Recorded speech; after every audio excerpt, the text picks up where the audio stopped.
right. Hey, what's up, everybody? Gene Fetty back at you with another episode of the All Access Podcast now from Dent Repair Now. Today, we've got a special old friend that I can't believe I haven't put an episode together yet with this guy. But we have Mr. Jonathan Vandenfontyne joining us. I'm assuming you're home live from Belgium. Jonathan, welcome to the show, and thanks so much for making time and staying up late. I think it's probably 11 o'clock at night over there for you. Almost. Thank you for the invite, Gene. Yes. And you're the first American actually pronouncing my name correct. It's taken me years of practice. Oh, perfect. Well, Jonathan, seriously, thank you for coming on the show. And I wanted to try to get this together to help you promote your upcoming class, but you've just about filled it up yourself. So I guess you don't need me. Um, but in our messages, you were like, "Well, we can still do a podcast," which I think is fantastic. Um, I want to get a little bit of your backstory because everybody, you know, knows that, well, maybe not everybody, all of us old school guys know that you were pretty pivotal or important in helping Kiko or helping large loophole repair come to fruition. And you have grown. Now everybody knows you for sure as the JVF Tools guy, right? With retention. So I want to get a little bit of your story. So how about a quick background on how did you end up in this goofy trade we call paintless dent repair? Um, it was gradually, and luckily for me maybe or us here, because the European or Belgian body repair stuff is different than what happens in the US. I am actually because my father wanted me to go to work really early. Uh, got into collision repair in when I was 16 years old, actually. Part-time school, part-time collision work. Oh, And then wow. I got into collision when I was 16, and that was beginning 90s, 93, 94. And Okay. then, I started doing all kinds of stuff with a guy named Henk Verkammen, actually, in a city called Mechelen, close to where I lived. And the guy was specialized in big smashes, select work, hydraulic works. So I learned the big stuff from that guy, the big moves and So big, heavy collision hits. big heavy collision hits. We even sometimes cut cars in half on the molds for the silhouette, welded it all together and painted the whole car and put it back together. So the whole 9 yards of collision up to a few years painting as well. But then I changed. I also did because of there was better money in that at that time doing like AAA work, electronics on cars, mechanics on cars, like in Brussels, fixing cars Okay. had breakdowns on the road, and kept doing collision as a second job. And then I saw a really old guy, and that was more than 20 years ago, doing PDR work, but with his own made tools. He was in the old Peugeot factory that he worked in Belgium and developed his own PDR tools like 35, 40 years ago. And he had these type of rods that he shaped himself and some blending hammers and uh, all these basic, simple rods just to reach the stuff to push out and to blend out. And there was this hail car coming through, and someone said to me, "There is this guy over there. He fixes that without painting." And I cannot stand that there is something in my trade that I don't understand or not can do. Sure.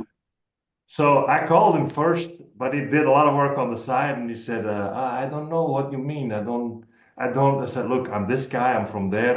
I just want to see you work. I want to pay you to be able to look at you while you're working." And he said, "Look, most young guys these days don't want to work anymore. So if you're ready to pay me to just watch, I'm willing to show you some stuff." Well, So, that's pretty cool.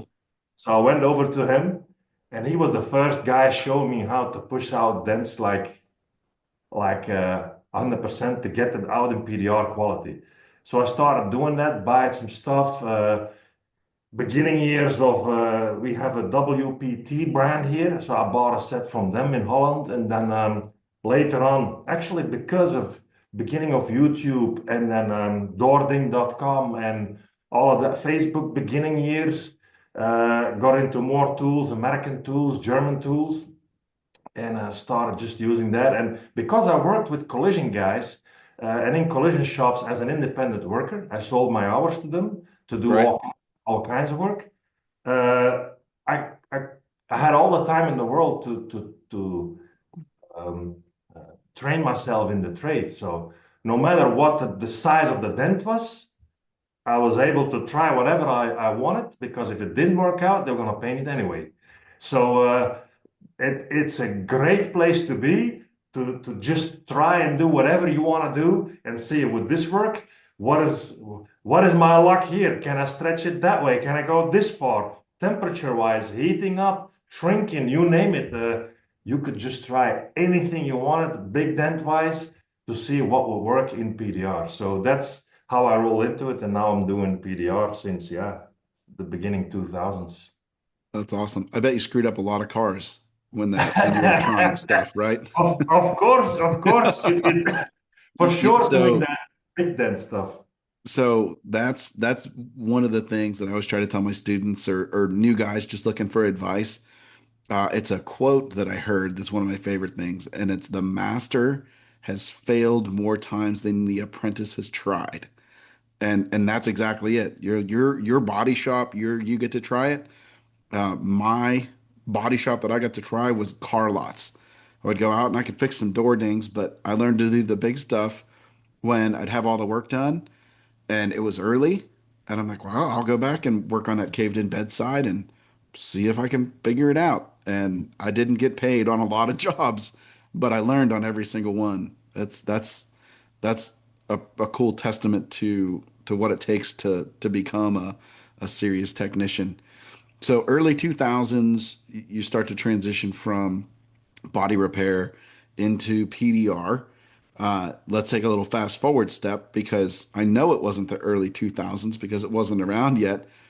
How or what, how did you end up getting into, like, let's call it GPR or large damage glue pull repair? I understand, like, you had that background. What did you see? Give me what's the story on how did Jonathan become one of the key people in helping to bring collision glue pulling to the world?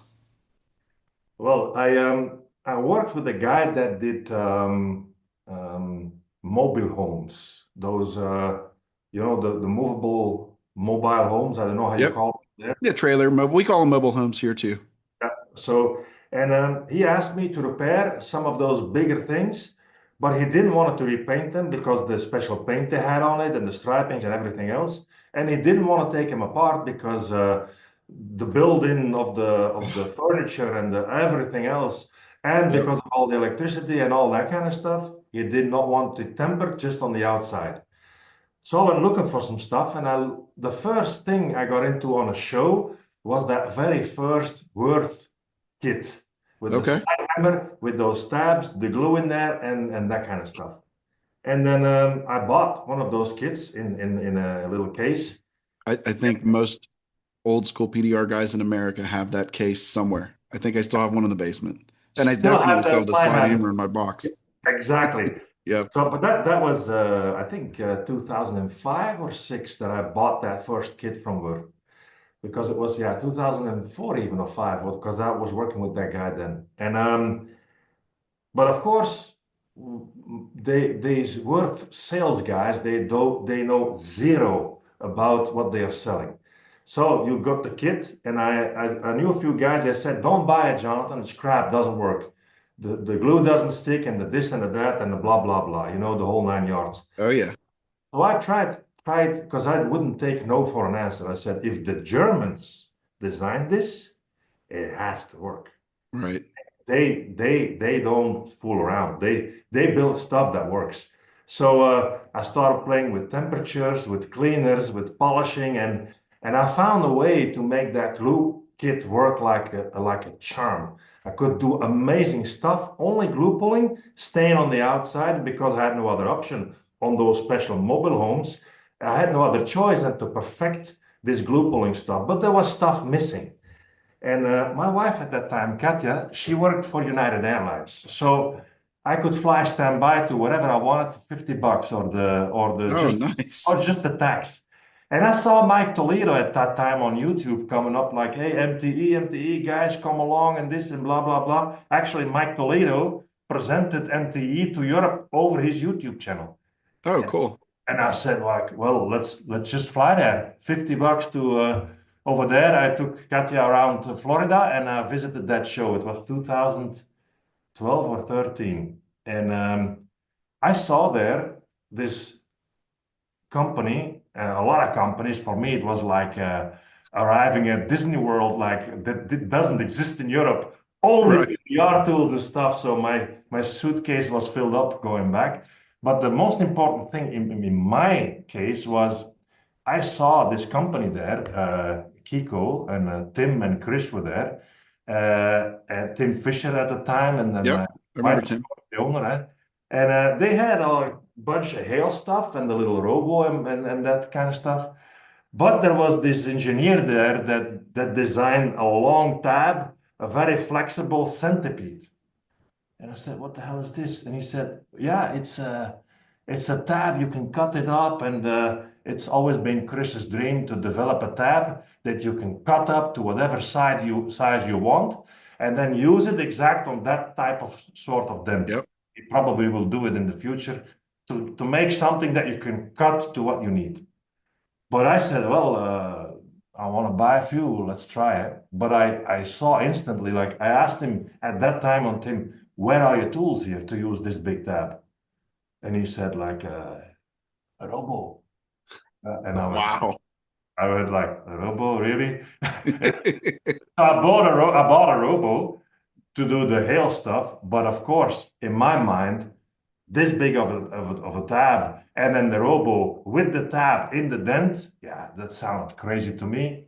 So, but even at a stand, the wheels were turning like if I make an adapter and I make a lifter and I make a bridge that can hold these things, that's might be amazing if I can make it stick to that force. So I Right. got home, started building some prototypes.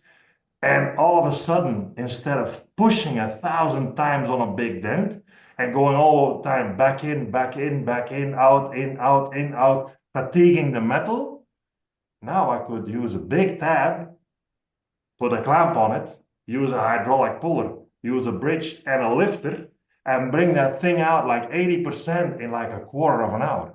Yes. And I was like, oh, this is amazing. What? And then my word, boom, boom, slide hammer with it. It was even so bad that I put some videos on that I got hate mail.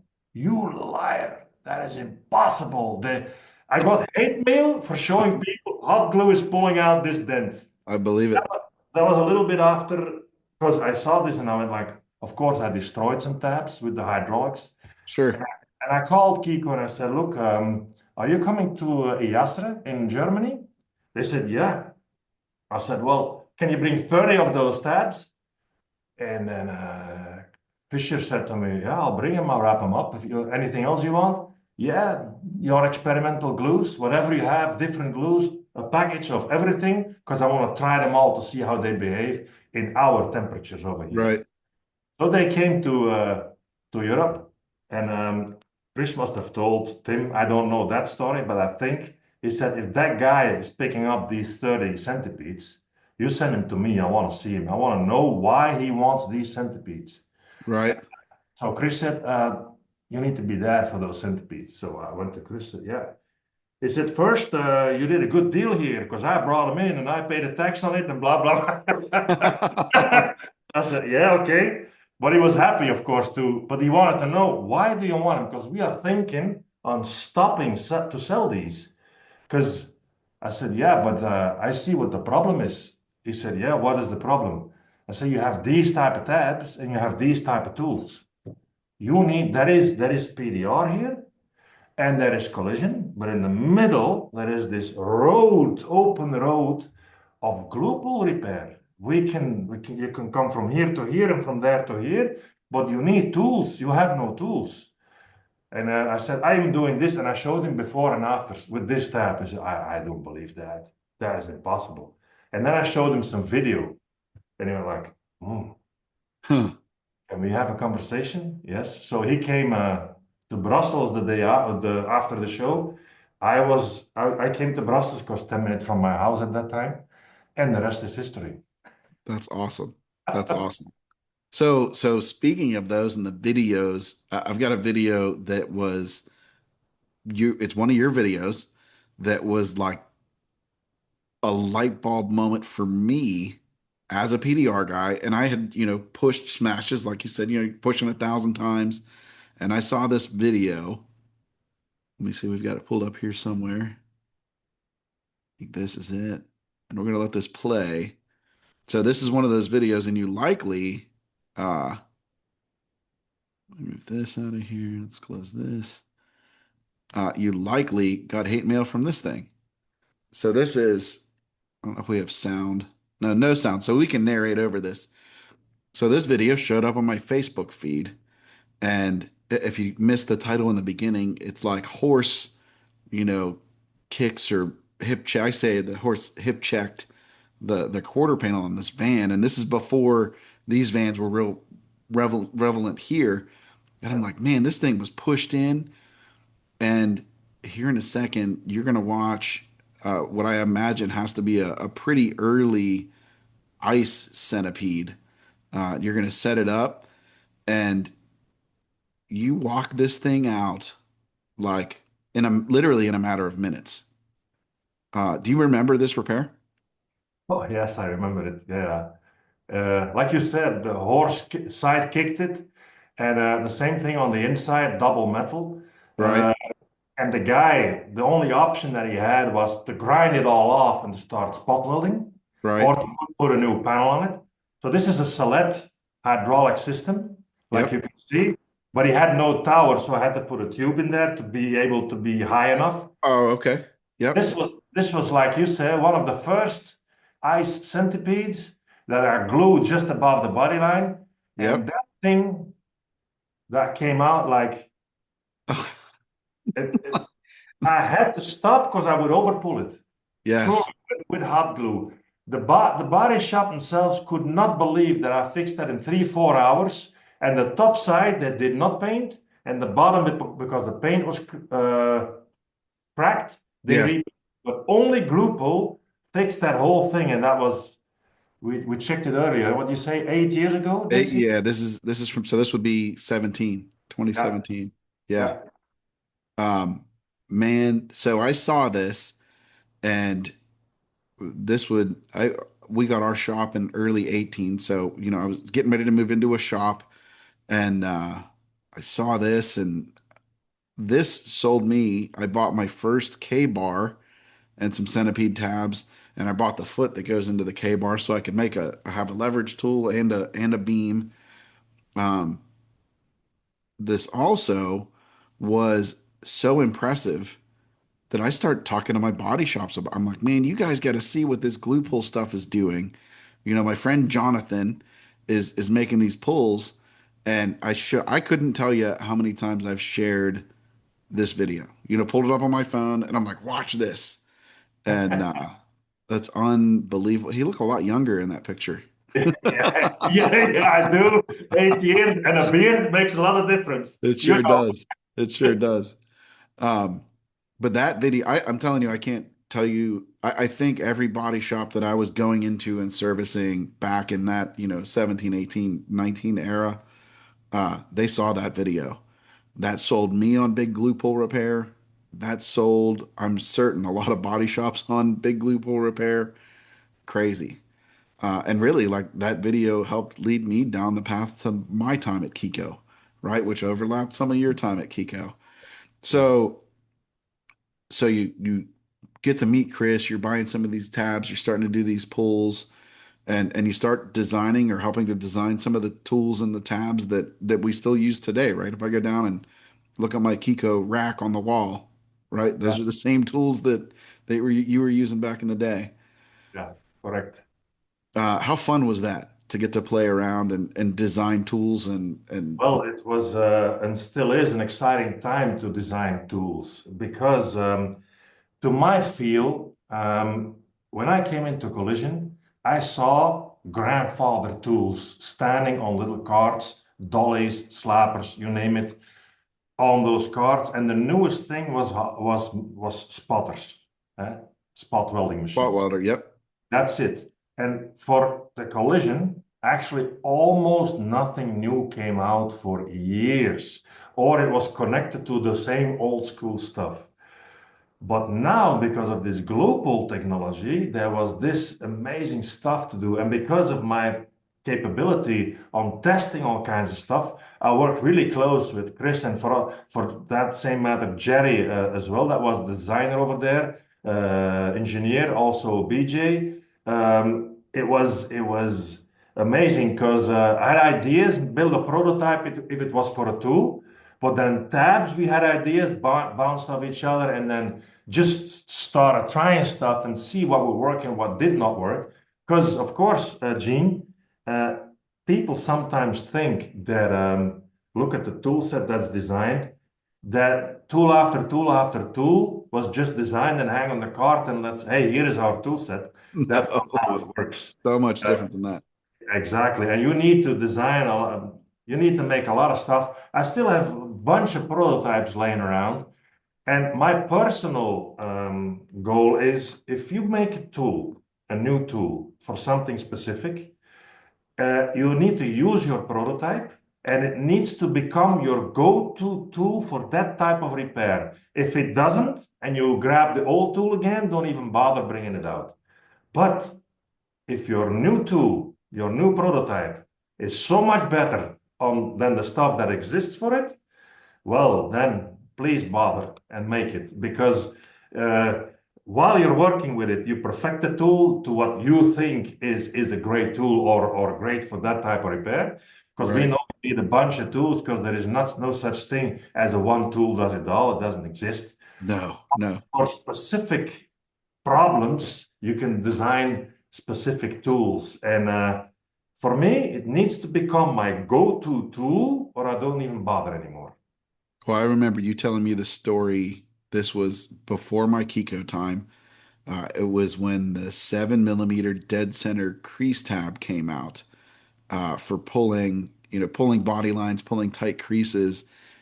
Do I remember the story right that you were working on somebody's Cadillac Correct. in Oklahoma City and you had a problem, and they took a bigger tab and went to like a table saw or a I tell you the lathe or story. something to cut it down? Is that right? I was there with Keith. Keith was also a rep for some time. Uh, Manker.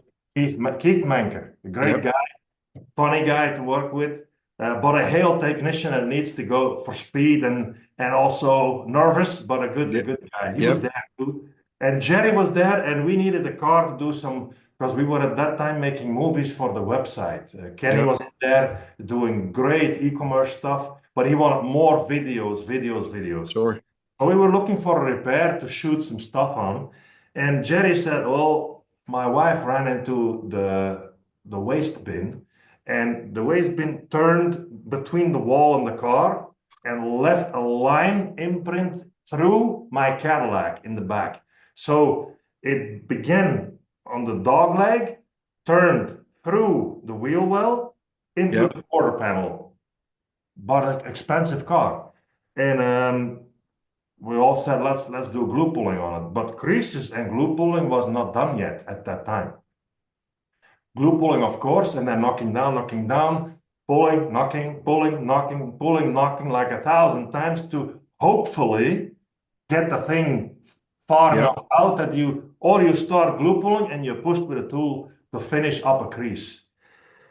And I was pulling and nothing happened. And all of a sudden, Keith grabs a drill and wants to drill the Cadillac. Had enough of this. I'm drilling it and building it. And I said, "You stay away from here with your drill. This is Jerry's car, and it does." And I said, "You have a grinder here?" He said, you have a grinder. I said, well, because if you see the philosophy we have, and that is the tab needs to be smaller and in the dent to make the metal move and not glue the crowns and the deepest part together. And that's exactly what happens with a tab that's too big. You Yep. glue it over, the glue runs in everything, and then locks the whole thing in. You pull it up. All you do is pull up a high volcano, and the crease is still there.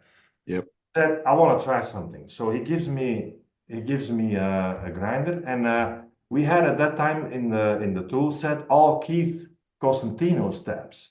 So, Okay. so I grind it down to 7 millimeter, 6 or 7 millimeter. One of those tabs from Keith that was 12 millimeter or so. Yep.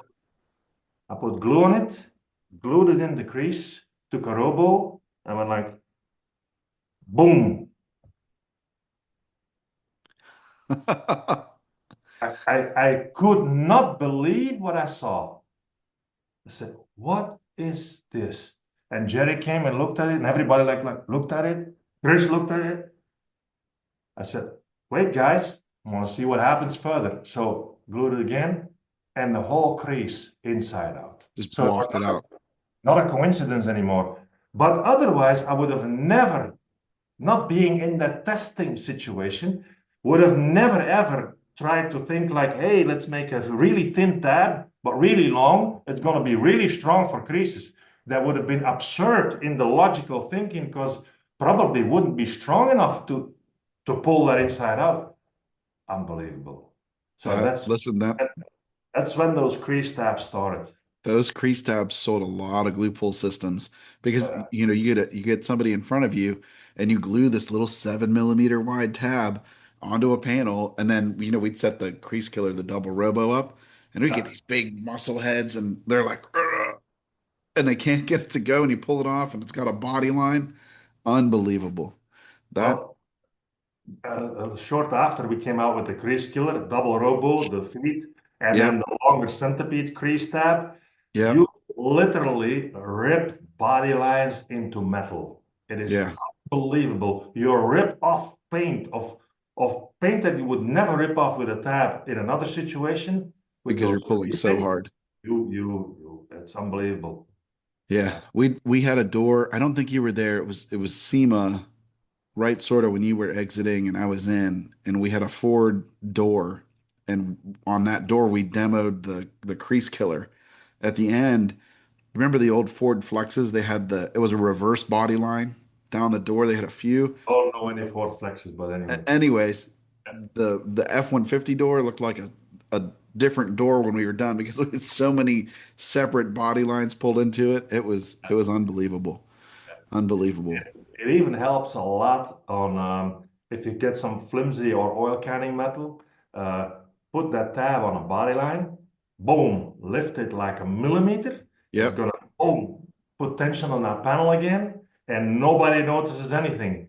But you have strength again in the panel. I just gave a guy that tip today. He was working on a roof with a stretch dent from an antenna, and I'm like, "Hey, get the 7 millimeter tab, put it on the line, pull it up."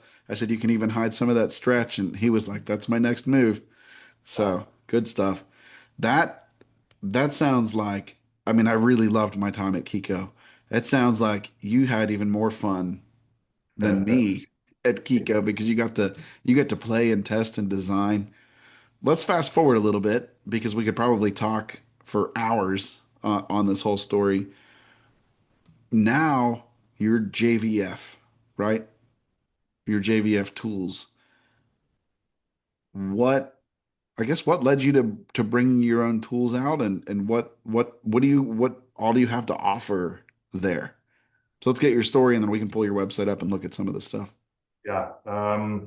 Well, I still do some stuff with Kiko and with other people too, but I've always been JVF. I was always a freelancer. I was never an employee of Kiko. Okay. So it became more clear when I started doing the own brand. And actually, I kept the name they glued on me at Kiko. I think it was Tim Fisher starting to do that. When I made the first GVF 360 tip, it was the Yep. GVF tip or the GVF hammer or the. So the GVF people already know Jonathan Vandenfontyne, but for sure for Americans, Jonathan JVF. Vandenfontyne is very difficult to pronounce, so it became JVF. And I kept JVF, and it became JVF Tools. But I had some ideas on lateral tension, and I noticed that good friend of mine, Barry McIntosh, also, and there were some in those years. If you're a body or collision guy, lateral tension is not new because you've been doing lateral tension for years with hydraulics, with clamps, with everything. If we did doors that were turned inside out against a pole or whatever, two clamps on the edges of the doors, you pull and come back, Moves right up. and you fix a door. But the new thing was glue, lateral tension, really strong, no damage. So, and I'm gonna say it as it is. I was not a fan of all those rods pushing out tabs. I was not really a fan of it because they were blocking the repair, in my opinion. So, a bunch of people went that direction with the rods because they liked the idea and they loved doing that. It's And it okay. was a simple design, really. Yeah, yeah, Yep. but I did not like it. I'm honest. I didn't like that idea. Yeah. So what I wanted to do, and also Barry's idea as well, is we came together and we had actually practically 100% the same idea. Uh, and that's why I started working with him. He's also a tool designer, Barry. He has also out of the box ideas, and I like people thinking out of the box. Uh, and we came up with this idea, but not only Barry and me, Jerry Leopold, who is an engineer that I worked with at Kiko years ago, and he's also outside. He works in another company. But Okay. we put our minds together and we did this. And The retention. the retention system, exactly. So I have some early prototypes that I worked with that are fixed tools and not as strong as this one is. But Gene, honestly, the pulling that I was doing with it, not only for PDR, but also for collision guys, and I put my gauge on it, and the testing of the strength of the tool and everything else, the numbers were gigantic. So I did not want to risk a smaller extrusion or a lighter tool because of the power of this tool. It's amazing what you can repair if you talk bedsides, roofs, strong doors, aluminium doors, you name it. So we started experimenting with it, and this is actually the production tool is the fifth one that we made Okay. after after all the testing. Because like I said before, the same was for this, and then the different extrusions that you can interchange is allowing technicians with one tool to make a smaller one and a bigger one. And we even have 2 meter extrusions now for roofs or the big Mercedes doors, Oh, Mercedes. wow. So you have even, I didn't know you had a longer extrusion. Yes, we do. For all the vans over here, the Germans kept insisting, Jonathan, we need a longer extrusion because we wanna repair the big Sprinter vans, and because they are built in, covered up, we cannot enter. We don't want to put the foam on fire, electricity, you name it. So we want a bigger extrusion to put lateral tension over the whole thing. So and That's then pretty cool. because of in the beginning of all the other systems, the diving was a problem. We made the feed bigger, but also, like you know already, the key is pulling, is not pushing. Right. Pulling, pulling. So I explained it in a few seminars at MT as well, that the problem is that people were pushing with the rods and with their tools. And if you push against tabs, you're going to make him dive in. You're making it dive, But right? if you pull them, like ask everybody using some straps, like what Keith Costantino is selling, um, straps have no problem on diving because they only pull. But you Right. can do plastic feet the same thing. Make the setup so that the tool is pulling and not pushing or diving in. Because it's logical, you're only doing it on sheet metal. You're pushing and the whole thing dives in because you put a lot of strength on those rods or whatever you're doing it with. Right. So, but after the testing already more than 4 years ago, I made my first plastic straps as well to start pulling on stuff, and you could see the difference instantly. That pulling is the answer. But of course, again, collision, clamps, pulling, it's the same thinking. And Yeah, pu pushing, it's logical that if you stay on the sheet metal and you push, that you're gonna dive. It's a logical conclusion. So it has to. Yes. has to Yeah. dive in. So the how long has the retention been out? What, probably 3 years now?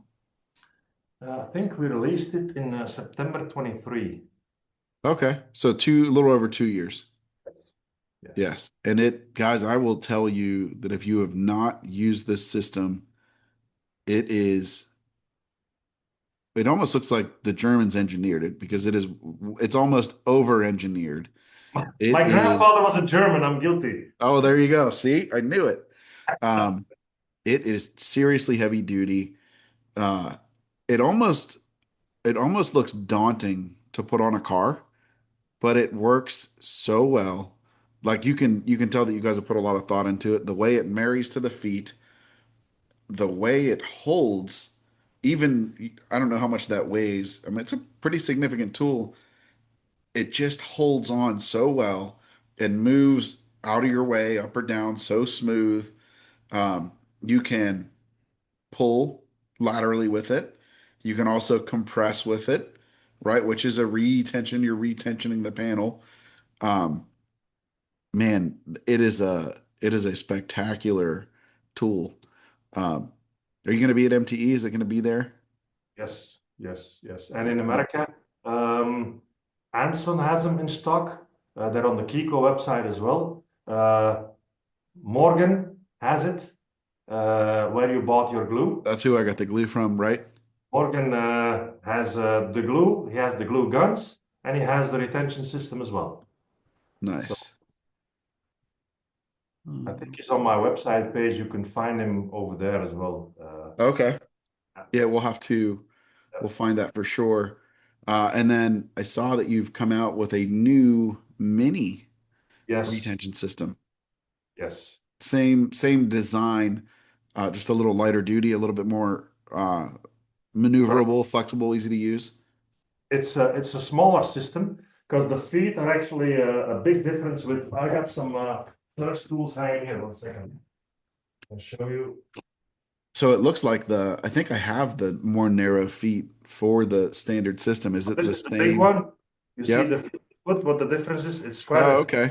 Yep. significant difference in tool.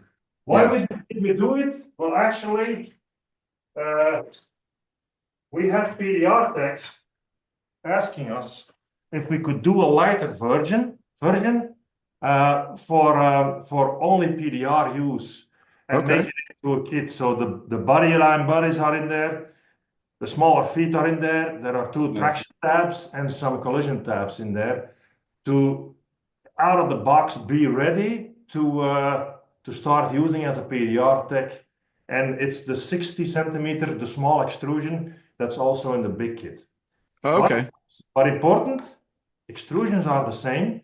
So if you have one kit, you can use it, the feet, the extrusions with the other kit. They're Oh, okay. interchangeable. It's The only difference is in the size of the feet that's made lighter, but the features are all the same.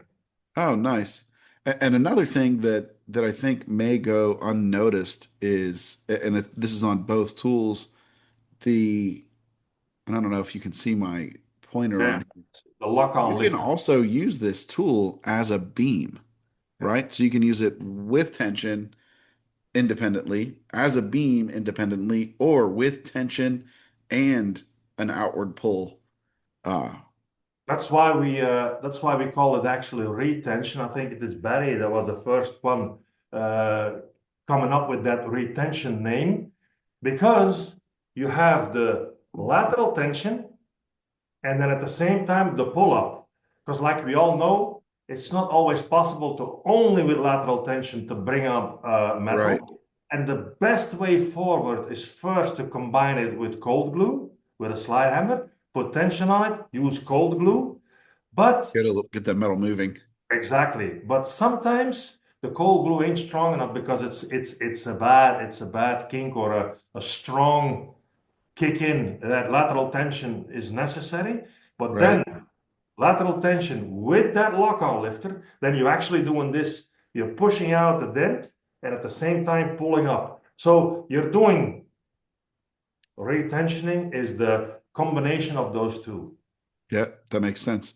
And it is, guys, if you haven't moved metal in multiple directions at the same time, it's like magic.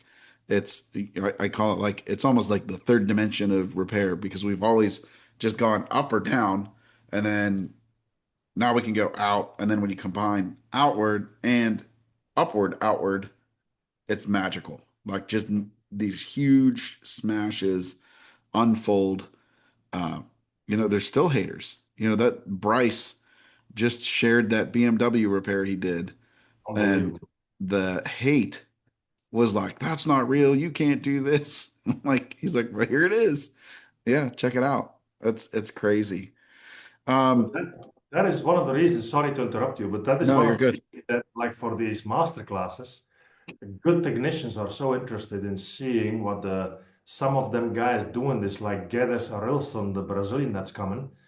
I had the pleasure to be at a training and to demo lateral tension techniques in Italy at Danilo's training, and Yeah, Guedes was there last year. And the finishing and the approach of that guy like Bryce is unbelievable, and it helps you forward in ways that, like Jean as well, Vidic, it's yep, them guys go fast and have good technique, but it's all the same thing. It is creating a metal flow that goes in one flow to the end of the repair. That is yep. actually a very important thing, and some of us might be doing it without knowing the science behind it. Like that's why actually also Mike O'Grady developed this tool, the constant tension The tool. constant tension. Yep, And the constant tension is the answer to make sure your metal does not kick or kink or that those molecules start not fighting each other and you. Because right. one of the biggest dangers in repair is 1,000 times in and out. Yep. And you are doing like with the Coke can, non-stop. And what happens to that can? Gets Rubbish, weak. throw it away. Yep.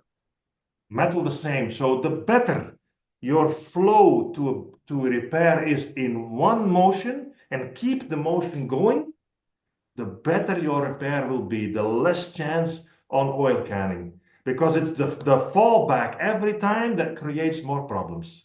Right. And if you think about it, that's how damage happens is one fast, generally fast, but one fast flow in. So if you can reverse that and flow that right back out, Yeah, you know, you get a little bit of magic. yeah. So the retention is not your only tool. In fact, you've got everything. Every time I look at the website, you've got some new stuff coming up here. So let's get this. There we go. Let's talk about some of the things you got going on here. First, actually, this first product, and you just mentioned it. Um, and I know you only have a few seats left, Yeah, but you've got a class coming up. Let's take a minute and talk about this. yes. So you see the teachers, it's Guedes Arelson, it's a Brazilian wizard. The guy has, like Bryce, unbelievable quality repairs and unbelievable smashes. Hmm. So it's going to be a privilege for the guys coming to see him at work. And it's also, just like Bryce, a humble man to be with. He laughs. It's a joker, but while he's joking, he fixes stuff in front of your eyes. That's unbelievable. So it's He's for crazy. him, it's just a daily habit of fixing unbelievable stuff. Then Martin Sadler from England, the YouTuber, also a great humble guy. You've seen his repairs, and Martin as well. He has his own approach. He designs the repair before he starts working on it, explains how and what he's doing and what the tools are. I And when love his especially approach. yeah, and especially in this class, we've asked every trainer in their specialty to also bring their own tools and to make sure they explain exactly what they are doing in their situation. Because different approaches help us learn from each other, and for sure the students that have not the habit of these things. Then Barry, uh, most of you guys know him for years from doording.com, Facebook. He's been in Yep. other trainings, and of course it's Mr. Duda, and also retention, and we're doing stuff together. The man has more qualities than PDR only. He thinks out of the box, completely out of the box. The guy, go sit with him, have a pint with him. He'll take you to space and back of dent repair. Oh, So, I've had those conversations with him. I enjoy them. But you can't let him get too excited because he gets really hard to understand. So you well, gotta he's slow him Irish, down, but he's a Irish. wealth of knowledge. Yeah, yeah, yeah, he is, and yeah, he's bringing, of course, his knowledge, and he knows also. He's one of them guys that are capable of making a fender out of a sheet metal on an English wheel and all other kinds of Oh, techniques. So wow. he came out of car building, collision, and PDR. So combined, that is a wealth of knowledge there to have in these trainings. Although he thinks, what am I doing between these guys? Well, Barry, you got your spot there and you deserved it. So Right. it's gonna be That's nice. awesome. Yeah, yeah. And of course, Jean Vidic, we all know Jean from the shows, from the games and the competitions he won. And of course, his speed, hail repair, the techniques he brings, I don't need to tell you, you've been Oh, into. yeah, he's unreal. He Yeah. really is. I think he's my number one guest on here. I think he's made the most appearances Okay. on the show. So yeah, we're all very familiar with John. He's like it's just another one of those guys that's 1% of the 1%. Yeah, yeah, yeah. So we were really glad to have those guys and to combine it. Um, we saw, of course, what was happening in the States with these high master classes like PDR College and other stuff. Yep. And the demand was on in Europe already for a few years. When is this going to happen in Europe? And nobody is moving on it. So for sure, after coming back for the last one, I was talking to Barry before the PBR college already last year about doing stuff like this, getting Geddes over here. I already requested Geddes last year. Would you come Right. to Brussels? We'll set something up professionally in a professional location. And he said, yeah, just send me the invite. So we've cut the rope and gone for it. And Jean was happy to come. Martin was happy to come. So I think it's going to be a great event, and if it works out, it's going to happen again. Well, next year, consult me on the dates so you don't put it on my wife's birthday so I can make the trip over because I would have loved to have gone to this class. So you said, no, this isn't a sales pitch. Like the class is on and it's almost full, but Yeah, there are a couple of seats left. So head over to the jvftools.com, go to the products page and get this thing. And for 2,000 bucks, 2,000 euros, yeah, that's a steal. Like to hang out with, it's 3 days, right? yeah, Yeah, yeah. yeah, yeah. To hang out with this crew for 3 days is worth way more than that. So all the luck. I can't wait to see the videos and all the content that comes out from there. Well, I So, know a professional videographer in the old city that I lived, contacted him, and he's coming the 3 days and doing all the video work. So oh, cool. we'll have like you were doing at PDR College, Yeah, video and the camera on the repairs on the screens. We'll have all the footage after the 3 days to combine it in a nice video to show people what the class is actually bringing. nice. That's awesome. Well, Yeah, best of luck, and I'm glad it's almost sold out. Let's sort of breeze through these kind of quick. I've got this orange mini lifter adapter for my Robo. yeah, Um, I saw it. Yeah, you actually gave it to me at PDR College, at Advanced Skills, yeah. and forever. And I just it bothers me. Like most slide hammers and lifters, they've got those sharp edges. Like it's not friendly to my sensitive, dainty little fingers. And I'm like, hey, what's this?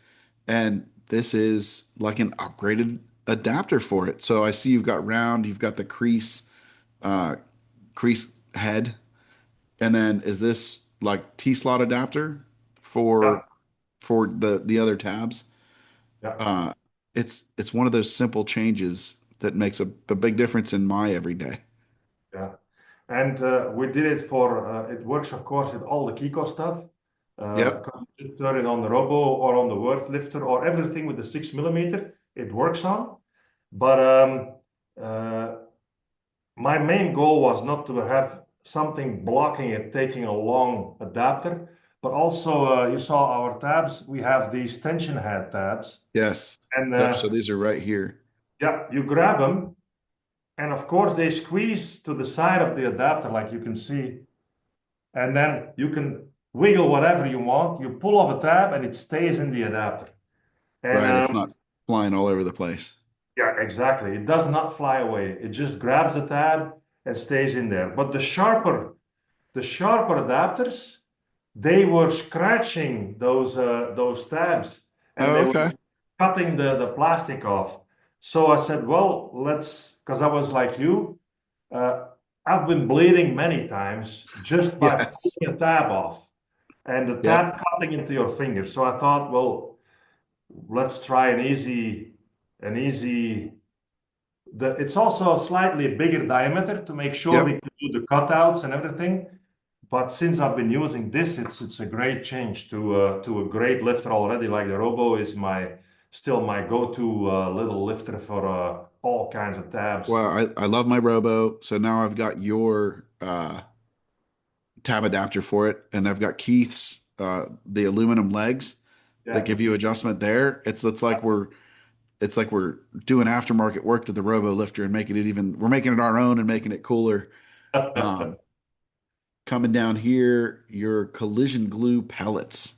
Yeah, Uh, I picked that up. I got that off of your buddy over here that sells for you, yeah, because it was going to cost more to ship than the glue cost. yeah. But this stuff is fantastic, and it fits with this Yes, big dog right here. yes. This glue gun, man, you ruined me. You bought I it. did. I did. You ruined me. It works so well. This gun holds about 6 sticks of glue Yeah, and melts it completely. Um, and then, but I had to cut the sticks up, and then I saw you came out with the pellets yeah, and picked up my whatever that is, a gallon or however many liters or whatever, however you sell that. yeah. Um, Man, that gun has changed my big glue pulling life. Well, Gene, I bumped into a major problem in my eyes. I thought when we were doing retention, this is the answer. And I wanted the bigger real estate for the feet and stuff. But when I started testing, I said, oh my, what is this? I had to have 3 guns ready to fill up the feet Yep. with glue. And then the second feet was a bigger problem. And I've been talking about these guns for some years with people I worked with, different people I worked with. And the holdback was always, are technicians going to willing to buy this gun, to pay this amount of money for it? This is a German quality gun. It's built in Germany. And the normal range of guns is around 2 or 3 grand for a gun because they are factory guns. They are Right. specially designed to use all day long in big factories, OEM factories. So they accept sticks, like you say, cut them up. They accept the 43 millimeter sticks, the big ones, and they accept the pallets. Right. So, and because bumping into that problem of the big feet, I said, well, it's time to do it because I'm gonna do this, offer it to people in collision. It's gonna, of course, bring me back in the same alley again, getting some hate because of the price of the glue and then you name it. But actually, every time I'm at the show, guys just buy it and just walk away with it. And I said, what do you think of the price? They said, hey, Jonathan, 620 euros. My iPhone is 15 or 1600 euros. Right. And this one makes me money from the first minute I use it until I switch it off. So Yep. if you use this gun one time, I've used it on a show. put a tab on glue and I had to go back home, put three guns on. Not anymore. So that's why I Yep. bought it instantly. He said, when you use this kind of volume, you don't go back. I could not agree more. Like, because I was to the point where getting into some of my huge repairs, I was having 4 and 5 guns loaded up. And then I found a good uh, 250-watt plug-in gun from Anson that's a tech gun. And I Yeah. could run a couple of those. But this, we were using it today. My guy was down there. I can't move the camera, but we Yeah. got a Mustang in there now, and he had big tabs and pulling tension and another big edge tab and pulling out. And you run out of glue. Not with this. We had our Dents for Kids last weekend, and Anson Van was here in Biggs, and I pulled this gun out and I let it sit over there, and I think they just about used a whole cartridge of glue playing around with it just to see how much it would put out. The thing is Yeah. awesome, Yeah. really awesome. We even, the company that I'm working with had a second one, an even more professional one, the black ones. And those are with the cartridges that you can fill up at home, preheat, and then just bring in and interchange the glue if you would want to. And that's a Oh gun. wow. That's a gun. That's the black one also online.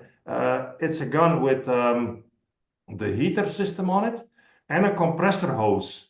So there is, Oh, okay. so you plugging it into the, that's the one, yeah. Yep. You're plugging it into the compressor and you're plugging it in to the electrical system. So this thing you just push and It just shoots it out. it just shoots out whatever you want. But you have to have a compressor, right? Yes, yes. And it's not possible in a manual way, these cartridges, because as you see, it needs pressure from the back Yep. pushing it in. And it has to stay clean because it's like 400 Fahrenheit. So they used air to squeeze out That the makes glue, sense. and it works like a charm. But That's really cool. for now, it's only Germans buying this. Well, it'll come, I'm sure. Yeah. That's Well, awesome. you have to start somewhere. And I know by now, since the last 15 years doing stuff with Kiko and others, if you want to break something open and want to bring something new into what we do, well, then it takes a bit of time before people accept it. But it is truly so if you start using it when you're doing big repairs, it's just a necessity to have. Yes. I couldn't agree more. I have to have it. I need it. Yes. Yeah. Well, I don't have to have it, but I really, really, really want to have it. How about that? You don't have to have it, but then use your three or four guns. Eh? It's Yeah. cool. You do It's whatever you night and want. day. Yeah.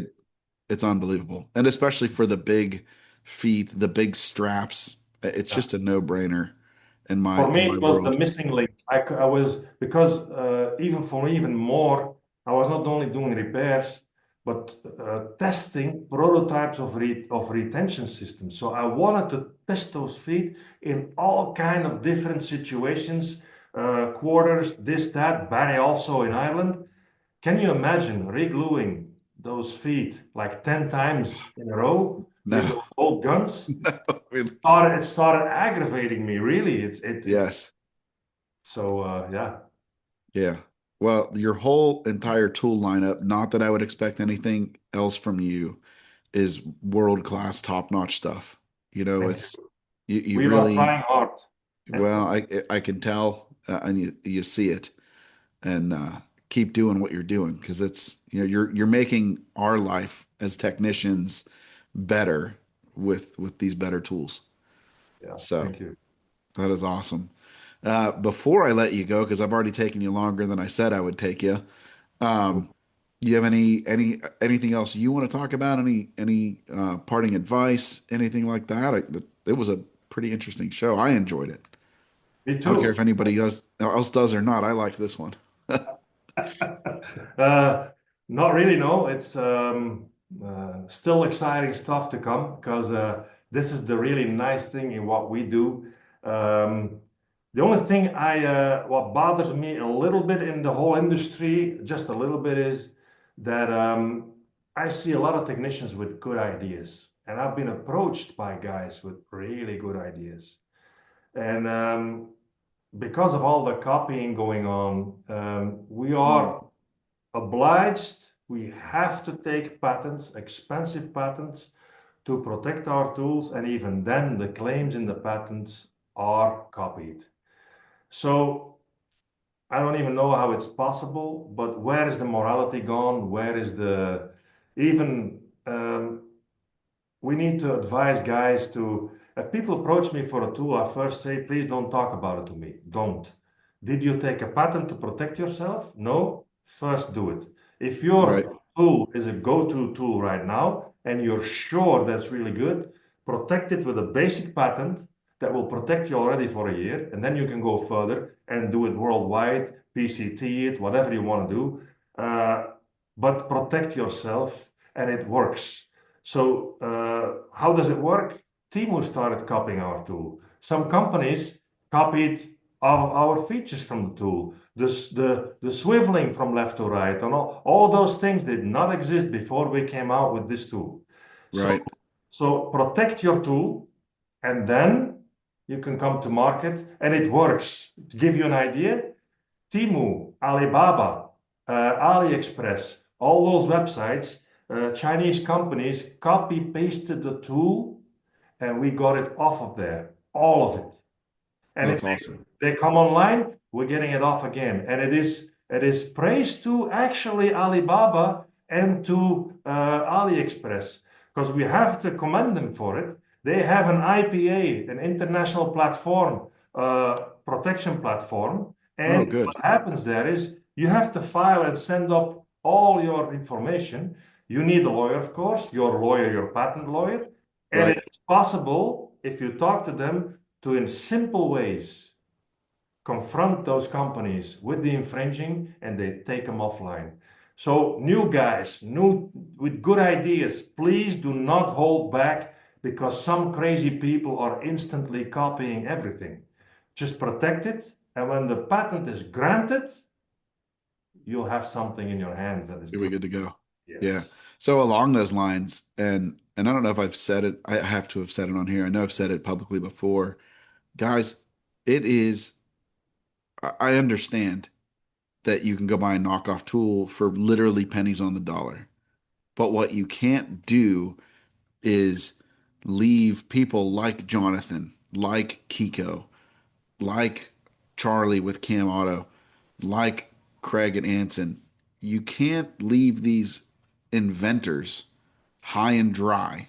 Where we're a small market, right? You're not going to sell a million of anything, maybe a million pellets of glue, but that's about it. Not even sticks, but pellets. If we don't support the creators and the inventors, you will stifle creation and we'll start to go backwards and we won't have new great tools. We won't have a whole new line of tools to make our work better because these knockoffs, these Alibabas and Temus and everything, they're not dent people. In fact, I laugh when I see the monocle keeps showing up on my feed. That's such a niche tool that, they probably haven't even recouped their dollars in design yet. And these companies have them knocked off. Support the people that help make your life better, that design, that help drive innovation in our space. Like, I cannot tell you how important that is. And we're all blessed to make incredible livings doing this. Invest in yourself, make your life better, and invest in these creators that are investing in us and making better tools. Like, end of rant, but that's my soapbox. I'm a firm believer in don't buy this cheap knockoff BS. You got to support the people who support us for sure. And I'm glad that you've got your patents and that you're preaching patents to further to be able to protect yourselves. So that's awesome. Would I would not even bring out a tool anymore if it's not connected to a patent at all. Right. Because it's unbelievable. What is, like you said just earlier, it is copied by we know who and Yep. why and how before you can get your own tool to market if you show it too soon. But you know Yep. what? If you got patents and they're being granted. You got an application. You don't need the granted patent yet if you have an application. Then when the patent is granted, if it's really new technology and it is granted, Right. all these copiers, they will have a big problem on their hand. And Yes. and I understand text, but I know for sure that there are still great new ideas out there. And guys, get a patent. The first basic patent is 2.5, 3 grand. That's it to Right. start. We are 55 grand in right now because you talk Sure. wide and blah blah blah. But to bring it out, you need an application of the patent and you're protected. Go to a tool builder if you can't do it yourself, make an arrangement or a deal, and you're Yep. off. But you are protected against the Alibabas and the AliExpresses because they, I'm going to say it again, they respect octroy or protected things by patents. They respect it. We are living proof that they respect it. That's great. That's so glad. I'm so glad to hear that because those knockoffs came out hot and heavy with you. For sure. I mean, like direct knockoffs. Oh, yeah, yeah. Yeah. It's But, terrible. It's terrible. So, Jonathan, thank you so much for coming on. I can't believe it took us this long to get together and do an episode on here. I enjoyed learning more of your story. I hadn't heard all of that before. I've heard bits and pieces. I've heard Chris's side of how that went down, and it's cool to now I have both sides of the story and how it lined up, and I can picture it all in my head. Um, Thank you so much. I'm gonna do a little outro here, and then we'll stop the recording. So. Guys, thank you for so much for joining us and listening. This is dropping on Monday, whatever the date is, like 21, 22, maybe the 24th, or whatever Monday is around there. Um, Sporting my Dent Slayer hat. My Dent Slayer episode is supposed to drop on the same date. So if you're listening to this and you haven't listened to that yet, you got to go check it out. It was really cool to get to hang out with Matt and James at Dent Slayer HQ. I think I might be the second longest episode. I think we went for 4 hours and 2 minutes was the oh, final count. But I had a blast. So head on over to the Dent Slayer show and check that out. We are still getting everything dialed in for the transition from the Institute into the Institute at Dent Repair Now. If you're a student, keep an eye out. Your emails are coming. The classes are moved over. We're working on it. Go follow us on social at Dent Repair Now across the board. And that's it. So, guys, thank you so much. Jonathan, again, thank you for coming on. I appreciate it. And I'll see you in just really a couple of months. We'll be at MTE before we know it. Good thanks, deal. Gene. Bye. All right. Thank you, guys.